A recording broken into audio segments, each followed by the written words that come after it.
Bupati Gorontalo Profesor Dr. Insinyur Nelson Pomalingo MPD resmi menutup bimbingan teknis e-data sektoral. Kegiatan yang digelar di Ballroom Hotel Arya Duta Manado tersebut digelar sejak Senin tanggal 5 April 2021 lalu. Kegiatan ini diikuti ratusan aparat desa dan sekretaris kecamatan dari 19 wilayah.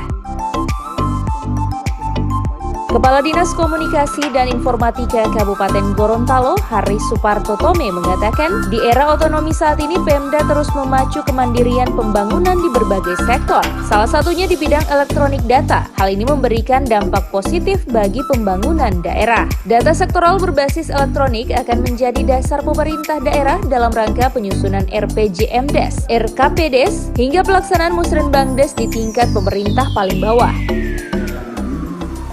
Agar supaya memberikan input kepada kelurahan, aparat desa, bahwa bagaimana kita bekerja berdasarkan data, bukan berdasarkan rasa.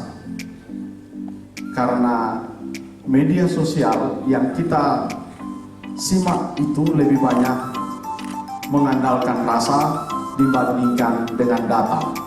Termasuk hari ini berita yang menyatakan APBD kita siluman, itu lebih banyak rasanya daripada datanya. Tentang data-data ini agar breakdown-nya menjadi penting, menjadi satu data yang nanti menjadi rujukan dalam proses perencanaan pembangunan sebagaimana yang diatur oleh Peraturan Presiden nomor 39 tahun 2019. Bupati Gorontalo dalam sambutannya mengatakan bimbingan teknis ini sangat baik untuk perumusan dan perencanaan pembangunan daerah. Sebab dalam melakukan perencanaan pembangunan dibutuhkan data yang akurat. Tata kelola dan penyelenggaraan data statistik sangat dibutuhkan guna meningkatkan ketersediaan dan kualitas, serta kemudahan aparat dalam mengakses data. Mulai dari itu desa dan kecamatan yang kita lakukan. Kemudian yang ketiga, kita ingin data ini tidak sekedar dalam bentuk data begitu, tapi harus di-linkkan dalam suatu sistem supaya bisa diakses oleh semua orang. Dan yang berikut juga saya ingin dia berkelanjutan, jadi diupdate semua sehingga orang-orang SDM-nya kita siapkan. Mereka ini adalah SDM dalam data. Terakhir tentunya data itu kan kadang-kadang tidak berbunyi dia. Maka kalau sudah ada data nanti akan ada yang menganalisisnya dan itulah menjadi modal di dalam rencana pembangunan.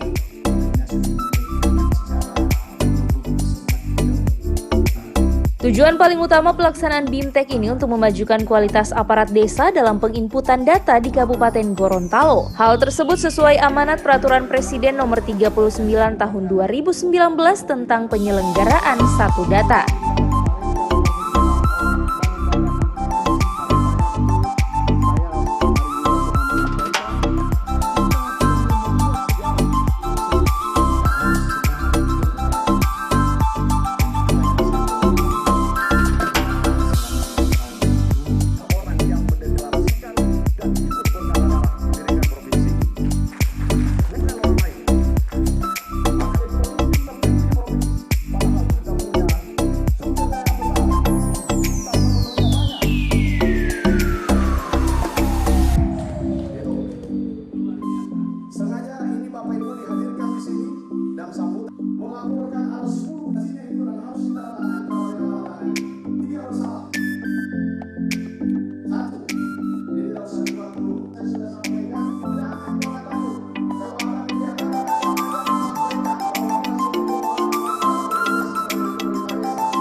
Tim Liputan Advertorial Mimosa TV.